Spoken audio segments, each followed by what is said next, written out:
Minsan ang lihim ay nagiging apoy na hindi mo na kayang apulahin. Hello, ako si Maya, 23 taong gulang, isang simpleng dalaga mula sa bayan ng Lipa sa Batangas. Hindi na ako bata at hindi na inosente. Hindi rin ako yung uri ng babaeng madaling matukso, pero may mga bagay sa buhay na hindi mo inaasahan, lalo na kapag ang puso mo ay may lihim na tinatago, lihim na naglalaban sa konsensya mo. Ang kwento ko ay tungkol sa isang lalaking matagal ko nang tinitingnan hindi bilang pamangkin, kundi bilang isang lalaki na may dalang init sa mga titig. Siya si Tito Ramil, ang asawa ng tita ko na matagal nang nagtatrabaho sa ibang bansa. Naiwan siya dito sa bahay nila sa Lipa, tahimik at puno ng mga alaala na unti-unting naglalaho. Dumadalaw ako sa kanila paminsan-minsan bilang kausap ni Tito Ramil, bilang kasama sa bahay, bilang taong pinagkakatiwalaan ng tita ko. Pero hindi niya alam na bago pa man siya umalis, may lihim na akong gusto kay Tito Ramil. Hindi ko alam kung bakit ganoon ang nadarama ko. Hindi ko rin alam kung paano nagsimula ang lahat. Siguro noong una kong makita siyang nagbubukas ng gate, o noong marinig ko ang yabag ng kanyang mga paa na tila musika sa aking pandinig. Alam ko, mali ito, at alam ko rin na ginusto ko. Ang bahay nila ay malaki, malamig, at may mga larawan ng pamilya na parang unti-unting nawawala sa alaala. Si Tito Ramil ay hindi gwapo sa tipikal na paraan, pero may kakaibang klase ng katahimikan siya na nakakabighani. Kapag tumingin siya, parang may gustong sabihin ang kanyang mga mata, isang titig na naglalaman ng malalim na damdamin. Sa simula, formal lang kami. Kamusta ka na? Kumain ka na ba? Mga simpleng tanong na may kasamang ngiti. Pero habang tumatagal, humahaba ang mga tinginan namin at mas nagiging mabigat ang katahimikan sa pagitan namin. Isang gabi, umulan ng malakas sa Lipa. Naiwan ako sa bahay nila dahil hindi na ako makauwi. Basang-basa ang damit ko at kami lang ni Tito Ramil ang naroon sa bahay. Walang ibang tao. Maghintay ka muna dito, sabi niya habang umiwas ang tingin. Ngumiti ako, hindi dahil bastos ako, kundi dahil alam kong nagsisimula nang mabasag ang pader na pilit naming binuo sa pagitan namin. Doon ko unang naramdaman na hindi lang pala ako ang may lihim na pagnanasa. At doon ko rin unang tinanong ang sarili ko, hanggang saan ako handang lumaban sa konsensya ko, kung ang kapalit ay ang lalaking matagal ko nang gusto? Hindi ko noon alam na ang simpleng pagdalaw ko lang ay magiging simula ng pinakamalaking pagkakamali ng buhay ko. Simula noon, nagbago ang lahat. Hindi na ako simpleng bisita. Hindi na rin siya simpleng tito sa paningin ko. Mas madalas na akong dumadalaw, may mga araw na ako na mismo ang nagluluto, naglilinis o simpleng nakikipagkwentuhan lang. Alam kong may boses sa loob ng ulo ko na nagsasabing tumigil na, pero mas malakas ang boses ng puso ko na nagsasabing konti lang ito, wala namang masama kung kausap lang, pero hindi lang kami nag-uusap. May mga sandaling nahuhuli ko siyang nakatingin sa akin, hindi bilang tito, kundi bilang isang lalaking pinipigilan ng sarili. At sa halip na umiwas, sinasadya kong lapitan siya. Sinusuot ko ang mga damit na alam kong hindi niya dapat tinitingnan at alam kong tinitignan niya. Hindi ako inosente at ayokong magkunwari. Isang hapon, habang nagtitimpla siya ng kape, napansin kong nanginginig ang kamay niya. Okay ka lang ba, Tito? Tanong ko ng marahan. Oo, sagot niya agad. Pagod lang. Lumapit ako para tumulong at doon sa pagitan namin, naamoy ko ang pabango niya, naramdaman ko ang init ng katawan niya.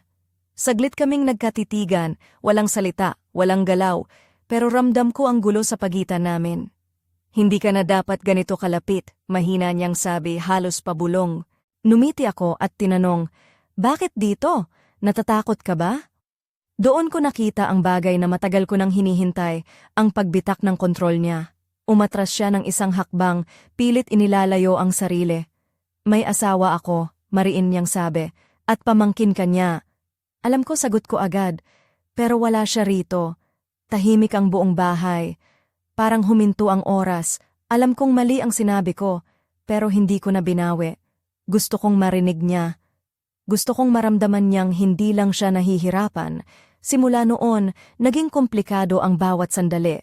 Hindi na kami nagtatagal sa isang lugar ng walang tensyon. Ang simpleng pag-abot ng baso, ang pag-upo sa iisang mesa, lahat ay may kahulugan. May mga gabing napapansin kong hindi na siya makatulog. May mga gabing ako naman ang gising na gising, iniisip kung kailan niya tuloy ang bibitawan ang huling hibla ng pagpipigil. At kahit hindi pa namin tinatawid ang linya, alam naming dalawa, matagal na kaming nasa maling panig ng kwento. Minsan hindi ko na kayang lokohin ang sarili ko. Hindi na ito basta paghanga, hindi na ito simpleng tukso. Ito na ang laro na pareho naming sinalihan, kahit alam naming pareho kung paano ito dapat magtapos. Pero sa puntong iyon wala na kaming balak umatras. Sa bawat pagdalaw ko sa bahay nila sa Lipa, unti-unting nagiging mas matindi ang tensyon sa pagitan namin ni Tito Ramil. Hindi na ito simpleng pagkikita lang na may kasamang mga ngiti at formal na pag-uusap. Parang may lihim na apoy na unti-unting sumisiklab sa bawat sandali na magkasama kami. Sa mga araw na iyon, hindi na ako basta bisita. Ako na ang nagluluto ng mga pagkain, naglilinis ng bahay, at minsan pa nga ay tinutulungan ko siyang mag-ayos ng mga gamit. Napapansin ko na mas madalas na siyang nakatingin sa akin ng may kakaibang damdamin, isang pagnanasang matagal na niyang pinipigil. Isang gabi, habang umuulan ng malakas sa bayan, naiwan ako sa bahay nila dahil hindi na ako nakauwi. Basang-basa ang damit ko, at kami lang ni Tito Ramil ang naroon sa malawak na sala. Ang lamig ng hangin ay parang sumasalamin sa malamig na katahimikan na pumapalibot sa amin. "Maghintay ka muna dito," sabi niya nang bahagyang nanginginig ang boses, sabay iwas ng tingin.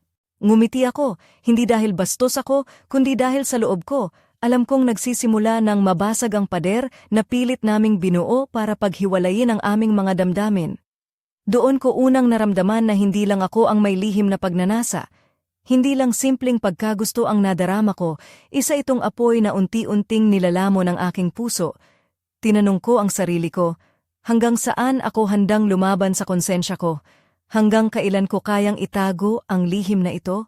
Hindi ko pa noon alam na ang gabing iyon ay magiging simula ng pinakamalaking pagkakamali sa buhay ko na magdadala sa akin sa isang landas ng sakit, pagdududa at paghahanap ng katotohanan.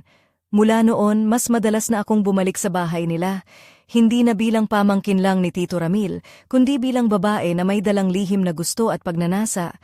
May mga araw na ako na mismo ang nag-aalok na magluto o maglinis o kaya'y makipagkwentuhan ng matagal sa kanya. Alam kong may tinig sa loob ng puso ko na nagsasabing, "Tumigil ka na, Maya." Pero mas malakas pa rin ang boses na nagsasabing, "Konti lang, wala namang masama kung kausap lang." Ngunit hindi lang kami nag-uusap. May mga sandaling nahuhuli ko siyang nakatitig sa akin, hindi bilang tito kundi bilang isang lalaking nilalabanan ang sarili. Isang hapon, habang nagtitimpla siya ng kape sa kusina, napansin kong nanginginig ang kamay niya. "Okay ka lang ba, Tito?" Tanong ko ng marahan. "Oo," sagot niya agad. "Pagod lang." Lumapit ako para tumulong at doon sa lapit namin, naamoy ko ang pabango niya, naramdaman ko ang init ng katawan niya. Saglit kaming nagkatitigan, walang salita, walang galaw. Pero ramdam ko ang gulo sa pagitan namin. "Hindi ka na dapat ganito kalapit," mahina niyang sabi, halos pabulong. Numiti ako at tinanong, "Bakit dito? Natatakot ka ba?"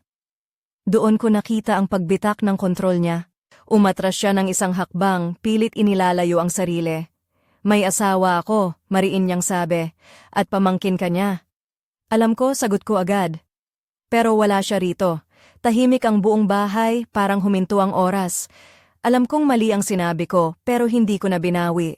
Gusto kong marinig niya. Gusto kong maramdaman niyang hindi lang siya nag-iisa. Simula noon, naging komplikado ang bawat sandali. Hindi na kami nagtatagal sa isang lugar ng walang tensyon. Ang simpleng pag-abot ng baso, ang pagupo sa iisang mesa, lahat ay may kahulugan. May mga gabing napapansin kong hindi na siya makatulog. May mga gabing ako naman ang gising na gising, iniisip kung kailan niya tuloy ang bibitawan, ang huling hibla ng pagpipigil. At kahit hindi pa namin tinatawid ang linya, alam naming dalawa, matagal na kaming nasa maling panig ng kwento. Minsan, hindi ko na kayang lokohin ang sarili ko. Hindi na ito basta paghanga, hindi na ito simpleng tukso, ito na ang laro na pareho naming sinalihan. Kahit alam naming pareho kung paano ito dapat magtapos. Pero sa puntong iyon, wala na kaming balak umatras. Hindi ko malilimutan ang gabing iyon nang tumawag ang tita ko mula sa abroad. Nasa kusina si Tito Ramil habang ako naman ay nasa sala, nag-iisa sa malawak nilang bahay sa bayan ng Lipa. Naririnig ko ang boses ng tita ko sa telepono, malayo, pagod at puno ng reklamo tungkol sa trabaho at pangungulila sa pamilya. Tahimik lang si Tito Ramil sa tabi ko, sagot lang ng sagot sa mga tanong ng tita ko na puno ng pag-aalala at pagmamahal. Pagkatapos ng tawag, napansin kong tila may mabigat na bumagsak sa dibdib niya. Hindi niya ito ipinakita, pero ramdam ko ang lungkot at pangungulila.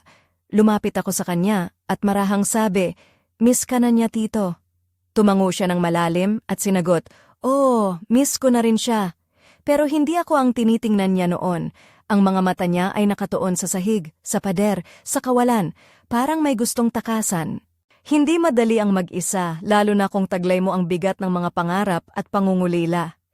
"Maya, umalis ka na," mahina niyang sabi, halos bulong. "Delikado na ito." Hindi ko siya iniwan. Sa halip, umupo ako sa tabi niya, ramdam ang tensyon na naglalagablab sa pagitan namin. Parang kuryenteng handang pumutok sa kahit anong oras. Hindi na ako nanginginig, hindi na ako nagdadalawang isip. "Matagal na kitang gusto," diretsahang sabi ko sa kanya. Alam ko ang magiging sagot niya, kaya pinalakas ko ang loob. "Alam ko," sagot niya, halos pabulong. Doon ko napagtanto na hindi na ito one-sided. Matagal na rin pala siyang lumalaban at talo na rin siya. Nagulat ako nang bigla niya akong halikan. Sa halip na pigilan siya, lalo kong inilapit ang katawan ko, idiniin ang halik, ang matagal naming gustong gawin. Sa puntong iyon, hindi na namin napigilan ang sarili namin. Hindi ko na ilalarawan ang bawat detalye ng gabing iyon dahil alam niyo na kung saan ito patungo. Tuluyan na naming tinawid ang linyang alam naming hindi na mabubura. Walang pilitan, walang lasing, walang inosenteng nagkamali. 2 taong piniling kalimutan ang tama kahit sandali lang. Nang matapos kami, tahimik kaming nakaupo, parang biglang natauhan. Hindi na niya ako tinitigan. Ako naman, biglang kinabahan. "Mali ito," sabi niya. "Oo," sagot ko. "Hindi na mauulit," dugtong niya. Hindi ako umimik dahil sa loob-loob ko, alam kong hindi yun totoo. Umalis ako ng bahay nila na may bigat sa dibdib, halo ng guilt at isang kakaibang saya. Kinabukasan, hindi kami nag-usap. Sumunod na araw, ganun din. Pero ang katahimikan na iyon ang lalong naglapit sa amin dahil minsan, ang kasalanan ay hindi natatapos sa isang beses lang. Sa mga sumunod na araw, bumalik ako sa bahay na iyon. Hindi na bilang pamangkin, kundi bilang babaeng alam ang ginagawa niya at handang panindigan ang anumang kahinatnan. Hindi ko pa alam noon na bawat balik ko ay unti-unting maglalapit sa akin sa isang katotohanang hindi ko na kayang takasan. Akala ko pagkatapos ng gabing iyon, iiwas na kami sa isa't isa. Akala ko matatapos sa konsensya, hiya at takot. Pero mas madali pala ang magtago kaysa tumigil. Hindi na ako ganoon kadalas dumalaw, pero kapag pumupunta ako, alam na naming dalawa kung bakit. Wala nang tanong, wala nang palusot. Isang tingin lang sapat na. At sa bawat pagtatagpong iyon, mas lumalalim ang bagay na dapat sana ay pinutol na namin. Mas naging tahimik si Tito Ramil, mas madalas siyang iritable. Minsan bigla na lang siyang magagalit sa akin sa maliliit na bagay. "Bakit ka ba pumupunta pa rito? Hindi ba pwedeng tigilan na natin ito?" Sigaw niya minsan, puno ng galit. Pero kapag paalis na ako, siya rin ang unang humihinto, siya rin ang unang lalapit. Tuwing tatawag ang tita ko mula abroad, tinatago niya ang telepono, lumalabas ng bahay, parang ayaw niyang marinig na may babaeng pinagtataksilan kami. Ako, imbis na makaramdam ng hiya, mas lalo lang akong natatakot at nasasaktan. Dahil sa tuwing babalik siya mula sa trabaho, nag-iiba siya, mas malamig, mas malayo. Parang ako na ang problema. "Maya, tigilan na natin to," paulit-ulit niyang sinasabi. Pero sa gabing iyon, naroon pa rin siya. At ako, hinahayaan ko. Minsan, hindi ko na siya maintindihan. Pero dahil mahal ko na siya, ako na ang laging umiintindi. Dahil ramdam ko na iba ang sinasabi niya kaysa sa sinisigaw ng katawan niya. At kahit ilang beses niya akong tinataboy, sa huli, nauuwi pa rin kami sa kama nilang mag-asawa. Oo, alam kong nagpapakatanga ako. Alam kong ginagamit lang niya ako. Pero masisisi niyo ba ako sa pagmamahal na nararamdaman ko? Lumipas ang mga araw na parang walang katapusang gulo sa puso ko. Unti-unti napansin kong may nagbabago sa katawan ko. Akala ko stress lang, pagod, o puyat. Pero isang umaga, nang nagising ako, bigla akong nagsuka habang nasa banyo. Hindi ko maalis sa isip ko ang takot na umaaligid sa aking puso. Hindi ko pa kayang aminin kahit sa sarili ko ang katotohanan. Hindi ko pa sinabi kay Tito Ramil ang nararamdaman ko, ang sikreto na unti-unting lumalabas sa bawat paghinga ko. Ngunit sa bawat araw na lumilipas, mas bumibigat ang lihim na dala ko. Hindi lang ang relasyon namin ang tinatago ko, kundi pati ang isang buhay na unti-unting lumalago sa loob ko. Isang buhay na magiging kapalit ng lahat ng aming piniling gawin. Sa gitna ng mga pagbabagong iyon, napansin ko rin na nagbabago si Tito Ramil. Mas naging mapanisi siya, mas naging defensive sa tuwing malapit ako sa kanya. Minsan sinabi niya, baka ikaw ang nagkakaganito. Parang sinisi niya ako sa lahat ng nangyayari. Isang malamig na kirot ang pumasok sa puso ko. Nasa oras na lumabas ang katotohanan. Baka hindi kami magkasama sa pagbagsak na ito. Baka ako lang ang haharap sa lahat ng resulta. Hindi ko pa alam kung paano ko haharapin ang susunod na kabanata ng buhay ko, pero isang bagay ang malinaw sa akin. Kapag lumabas ang lihim na ito, hindi na ito magiging kwento ng dalawa, kundi kwento ng isang babaeng iiwan sa gitna ng gulo. Hindi ko na kayang lokohin ang sarili ko. Isang umaga, hawak ko ang pregnancy test na nanginginig ang mga kamay ko. Tahimik ang kwarto, pero parang ang lakas ng tibok ng puso ko ay pumuno sa buong silid. Ilang segundo lang, lumabas na ang resulta. Malinaw at walang duda. Buntis ako. Napaupo ako sa sahig, napaiyak, hindi dahil hindi ko ginusto ang bata, kundi dahil alam ko mula sa sandaling iyon na mag-isa na lang ako sa laban na ito. Siya agad ang naisip ko, si Tito Ramil. Pinuntahan ko siya kinagabihan. Nanginginig pa rin ang mga tuhod ko habang nakatayo ako sa sala ng bahay nila sa Lipa. Tahimik ang paligid, ngunit mas malamig at mas mabigat ang hangin kaysa dati. Kailangan nating mag-usap, sabi ko ng mahinahon. Napatingin siya sa akin, halatang pagod at iritable. Ano na naman to? Ang tanong niya habang nakatitig sa akin. Inilabas ko ang pregnancy test, hindi na pinaligoy-ligoy pa. Buntis ako. Parang huminto ang mundo. Hindi siya nagsalita agad, tinitigan lang niya ang hawak ko na papel. Para bang umaasa pa rin siya na magbabago ang sagot kung tititigan niya ito ng matagal. Sigurado ka? Tanong niya, malamig ang tono. Oo, sagot ko, at walang ibang ama kundi ikaw. Doon siya biglang tumayo, naglakad-lakad sa sala, sabay hawak sa ulo niya. Hindi pwede ito, sabi niya. Hindi maaari. Anong hindi pwede? Umiiyak kong tanong. Alam mong ginawa natin ito ng pareho. Doon ko unang nakita ang tuluyang pagbagsak ng lahat. Kasalanan mo to lahat, Maya. Bigla niyang sabi. Ikaw ang unang lumapit, ikaw ang mapilit. Alam mong may asawa ako. Parang may sumal sa akin. Hindi mo ba naaalala? Sagot ko nang may luha sa mga mata. Pareho nating pinili ito. Pareho tayong pumili. Pero ikaw dapat ang mas nakakaintindi. Pamangkin ka ng asawa ko. Ikaw ang mas bata. Ikaw ang dapat umiwas. Hindi ko inakala na ganito kasakit marinig ang lahat ng sisi, lalo na mula sa lalaking akala ko ay sasalo sa akin. Bakit ako ang sinisisi mo? Hindi ba't ginusto mo din ito? Bakit ngayon ako na lang ang may kasalanan? Maya, alam mong ilang beses kitang tinaboy. Ikaw ang may gusto nito, hindi ako. Pinatulan lang kita dahil ikaw lang ang nariyan nung panahong kailangan ko ng karamay. Pero hindi ibig sabihin noon na papanagutan kita dyan dahil sa simula ikaw ang nagbigay ng motibo. Panagutan mo kami. Mahina kong sinabi, kahit ang bata man lang. Umiiling siya. Hindi ko kayang sirain ang buhay ko, ang pamilya ko. Kung lalabas ito, ikaw ang mawawasak, hindi ako. Doon ko tuluyang naintindihan ang totoo. Sa simula, dalawa kami sa kasalanan, pero sa dulo, ako lang ang haharap sa resulta. Umalis ako ng bahay nila na parang wala ng lakas. Bit-bit ko ang isang batang hindi pa man isinisilang, pero ramdam ko na ang bigat ng responsibilidad. Siya naiwan, may bahay, may asawa sa malayo, may pangalang pinoprotektahan. At ako, may tiyan na unti-unting lumalaki at isang kwentong walang kakampi. Narito ako ngayon, nag-iisa sa maliit na apartment sa bayan ng Lipa, hawak ang isang tasa ng malamig na kape habang sinusulat ang kwento ko. Hindi ko alam kung paano ko haharapin ang mga susunod na araw, ang mga tanong na hindi pa nasasagot, at ang bigat ng responsibilidad na unti-unting bumabalot sa akin. Sa bawat patak ng ulan sa labas, ramdam ko ang bigat ng lihim na dala ko, isang lihim na hindi ko na kayang itago, Ngunit takot akong ipakita sa mundo. Alam kong hindi madali ang desisyong kailangang gawin. Kung kayo ang nasa kalagayan ko, ipaglalaban niyo ba ang karapatan ng bata?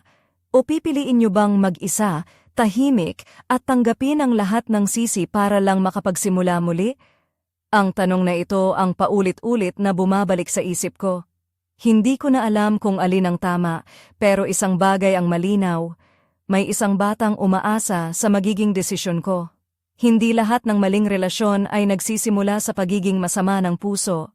Minsan, nagsisimula ito sa kalungkutan, sa pangungulila, sa pagkakataong ibinibigay ng katahimikan at distansya. Hindi ko pinipilit na maging inosente o biktima. Alam ko ang mga pagkakamali ko at tinatanggap ko ito. May mga sandaling alam ko na dapat akong umatras, pero hindi ko ginawa. Akala ko noon na ang pagiging matapang ay ang lumaban sa bawal, pero ngayon ko lang naintindihan na ang tunay na tapang ay ang tumanggi kahit gusto mo at ang tumigil kahit masakit. Masakit tanggapin na sa dulo, iniwan niya ako. Mas masakit na sinisipa niya ako sa bagay na pareho naming pinili. Ngayon, habang sinusulat ko ang mga salitang ito, ramdam ko ang bawat kirot sa puso. Ngunit kahit ganito ang aking kalagayan, may pag-asa pa rin akong naghihintay. Hindi ako nag-iisa. Sa lahat ng nakikinig ng kwento ko, kung ikaw ay nasa simula pa lang ng isang bawal na relasyon, pakiusap, huminto ka na. Hindi dahil mahina ka, kundi dahil mas mahalaga ang magiging ikaw sa hinaharap kaysa sa sandaling ligaya ngayon. At kung ikaw naman ay katulad ko na narito na sa dulo, tandaan mo, hindi ka nag-iisa, hindi ka walang kwenta, at hindi ka habang buhay na mali. Mula sa pagkakamali, pwedeng magsimula ang isang mas matinong buhay kung pipiliin mong panindigan ang tama mula ngayon. Ito ang kwento ko, hindi para ipagmalaki, kundi para magsilbing babala at paalala. Dahil minsan, ang pinakamabigat na araw sa buhay ay nagmumula sa desisyong akala nating noon ay pagmamahal. At habang iniisip ko ang lahat ng ito, naroon ang isang lihim na tanong na hindi ko pa nasasagot. Ano ba talaga ang magiging kapalaran ng batang ito? At paano ko haharapin ang lalaking nag-iwan sa akin sa gitna ng unos? Dito nagtatapos ang kwento ko sa mundo ng mga lihim at pagkukulang sa pagitan ng tama at mali, pag-ibig at pagkakanulo. Ngunit hindi ito ang katapusan ng lahat. May isang bonjour po ng kwento na hindi ko pa nasasabi, isang lihim na maaaring magbago ng lahat. Minsan habang nakaupo ako sa gilid ng kama nila Tito Ramil, hindi ko maiwasang mag-isip kung paano napunta kami sa ganitong kalagayan. Ako, isang dalaga na may dalang lihim na buntis, at siya, isang lalaking may asawa at responsibilidad sa kabilang bansa. Ang bawat araw ay parang isang laban sa aking puso't isip na pilit kinakalaban ang damdaming umiiral sa pagitan namin. Hindi ko inakala na ang isang simpleng pagdalaw ay mauuwi sa ganitong komplikadong kwento. Sa bawat titig niya, sa bawat sandaling nagkakasalubong ang aming mga mata, ramdam ko ang alon ng pagnanasa at takot. Ngunit higit sa lahat, naroon ang konsensya, isang malakas na tinig na paulit-ulit na nagsasabing mali ito. Isang gabi, habang naglalakad kami sa paligid ng kanilang bakuran sa Lipa, bigla siyang huminto at lumingon sa akin. "Maya," mahina niyang wika. "Alam kong mahirap ito para sa'yo. Mahirap din para sa akin." Tumigil siya saglit at saka ipinaliwanag, hindi lang ako ang may kasalanan dito. Pareho nating pinili ito, pero pareho rin nating dapat harapin ang mga resulta. Napuno ako ng emosyon. "Tito, gusto kong manindigan sa bata. Gusto kong ipaglaban ang lahat. Pero paano kung hindi mo ako suportahan? Paano kung iwanan mo lang ako tulad ng iniwan mo ang asawa mo?" Tumingin siya ng diretso sa mga mata ko. "Hindi kita iiwan, Maya, pero kailangan nating maging tapat sa isa't isa at harapin natin ang lahat ng pagsubok ng magkasama." Ngunit sa kabila ng kanyang mga salita, naramdaman kong may tinatago pa rin siya, isang lihim na hindi niya kayang sabihin. Sa mga sandaling iyon, naisip ko na ang relasyon namin ay hindi lang usapin ng pagnanasa o pagmamahal, kundi pati na rin ng mga pangakong nabigo at mga pangarap na naputol. Habang lumalalim ang gabi at nagiging mas malamig ang hangin, naramdaman ko ang bigat ng aming mga puso, magkahalong pag-asa at pangamba. Alam kong hindi magiging madali ang landas na tatahakin namin, pero handa akong sumugod sa unos, kahit gaano pa ito kasakit. Hindi ko pa rin maintindihan kung bakit ako ang napunta sa ganitong sitwasyon, pero isa lang ang sigurado ako, hindi na ako babalik sa pagiging inosenteng Maya na dati. Isa na akong babae na may mga lihim, may mga sugat, pero handang lumaban para sa kinabukasan. At habang iniisip ko ang mga ito, naramdaman ko na unti-unting nagbabago ang lahat. Ang dating malamig na bahay nila, Tito Ramil, ngayon ay tila nagkakaroon ng kakaibang init. Isang init na nagmumula sa mga pusong sugatan, ngunit naglalakbay patungo sa paghilom. Ngunit alam ko rin na hindi pa tapos ang aming kwento.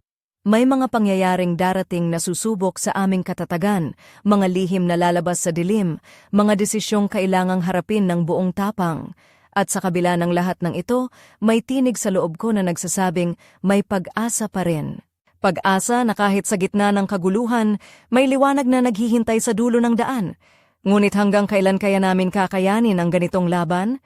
Hindi ko inakala na darating ang araw na ang lahat ay biglang magbabago sa paraang hindi ko inaasahan. Isang gabi, habang tahimik ang bahay nila Tito Ramil sa Lipa, may dumating na bisita na hindi namin inaasahan. Isang taong pwedeng magwasak sa lahat ng pinaghirapan naming pagtatago ng aming lihim. Habang nag-uusap kami sa sala, narinig ko ang malakas na pagkatok sa pintuan. Si Tito Ramil ang pumunta upang buksan. Pagbukas niya, nakita ko ang matinding panginginig sa kanyang mga kamay. Isang babae ang pumasok, si Aling Nena, ang matagal ng kasambahay ng pamilya nila na tila may dalang mabigat na balita.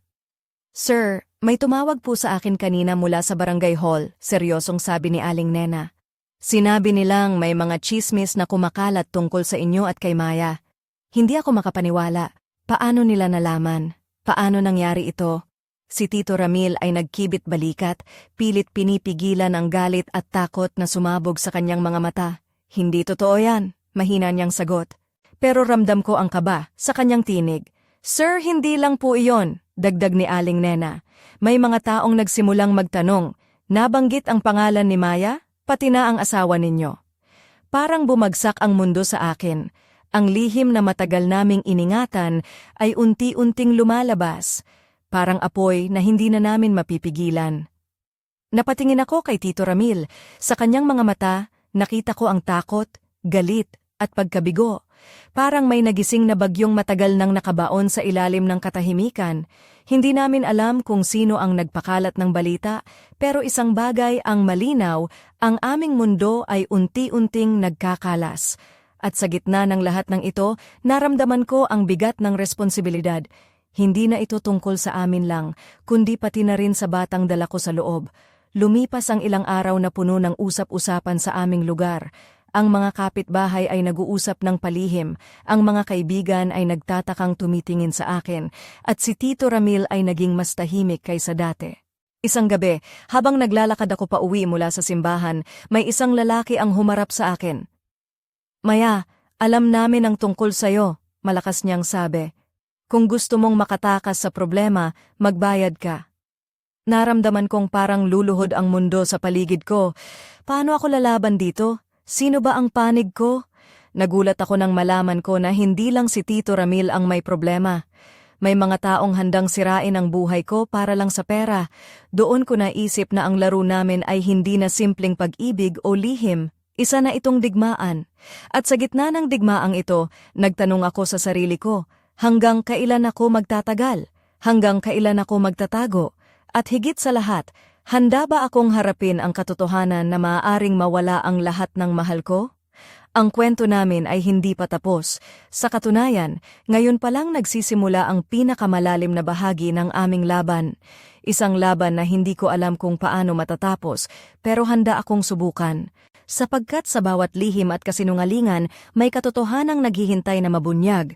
Pagkatapos ng gabing iyon, ramdam ko na unti-unting lumalalim ang sugat ng aming lihim.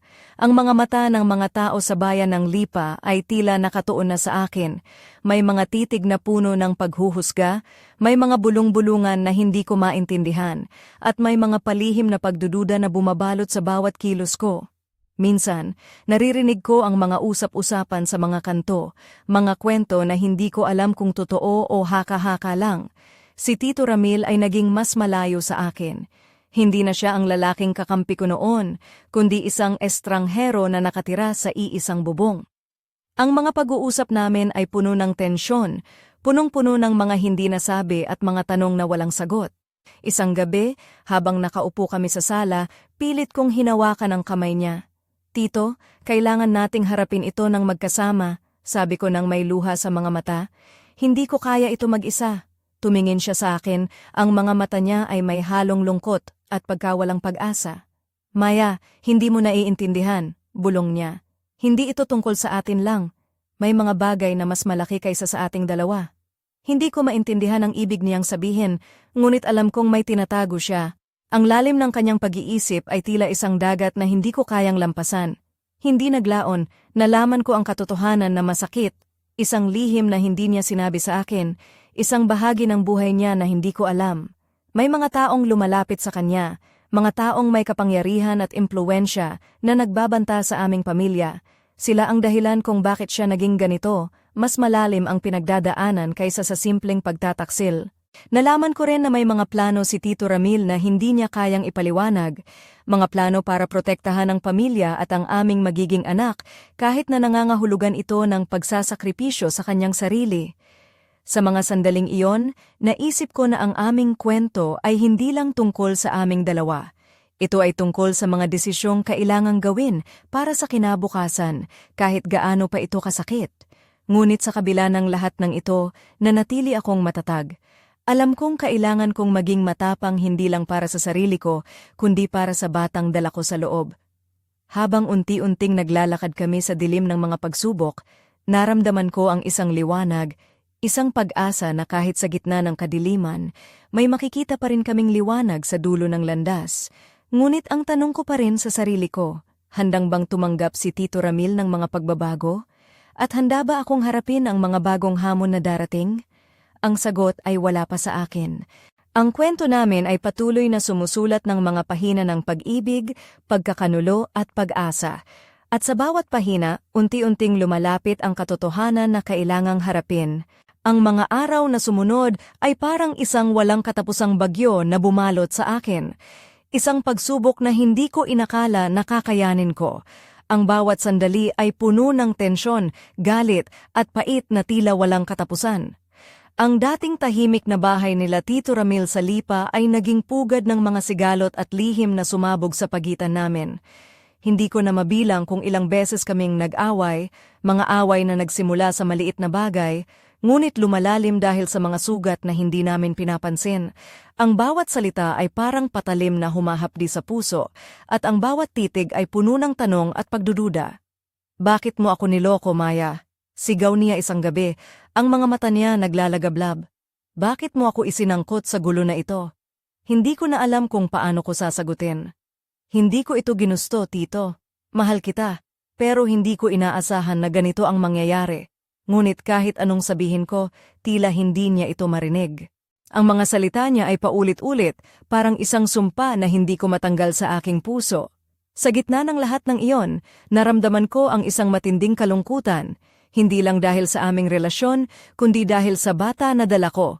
Isang buhay na wala pa sa mundo, ngunit ramdam ko na ang bigat ng kanyang pag-iral.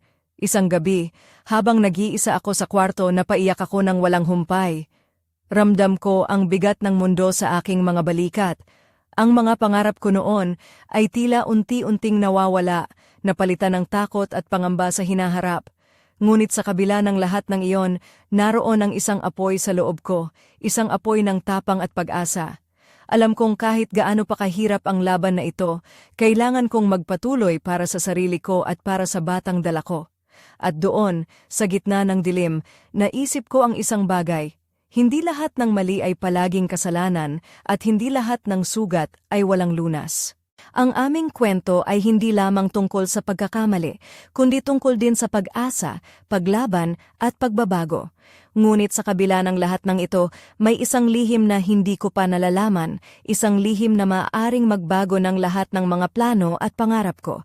Isang lihim na nagsisimulang bumuo ng bagong kwento, isang kwento ng panganib, pagtataksil at posibleng pagtubos. Ang dulo ng aming kwento ay hindi pa malinaw, at sa bawat paghinga ko, hinihintay ko ang sandali kung kailan lilitaw ang katotohanan, isang katotohanang maaaring magwasak sa akin o magbigay sa akin ng kalayaan.